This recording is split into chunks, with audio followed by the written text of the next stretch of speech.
ఉత్తరాఖండ్లోని Jim Corbett ప్రాంతంలో గర్జియా విలేజ్లో నిర్మించిన గిరిజాదేవి ఆలయాన్ని ఖచ్చితంగా చూసి తీరాల్సిందే. ఇది శక్తిపీఠాల్లో ఒకటిగా చెప్తూ ఉంటారు. అసలు నది మధ్యలో నిర్మించిన ఆలయం ఇది. నిజంగా ఎంత అద్భుతంగా అనిపిస్తుందో నాకైతే ఈ ఆలయాన్ని చూస్తుంటే.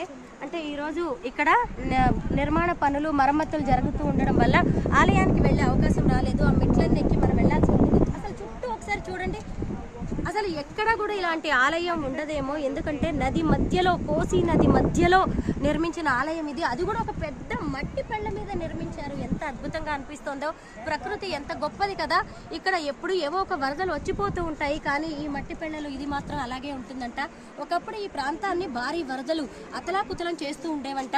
అప్పుడు 1840వ శతాబ్దంలో రామ్నగర్ను పాలించిన క్షేత్రీయ రాజులు అమ్మవారిని ఇక్కడ విగ్రహాన్ని కనుగొని ఇక్కడ ఆలయాన్ని నిర్మించడం అనేది జరిగింది. 1970వ సంవత్సరంలో దీన్ని పునరుద్ధరణ చేయడం అనేది జరిగింది.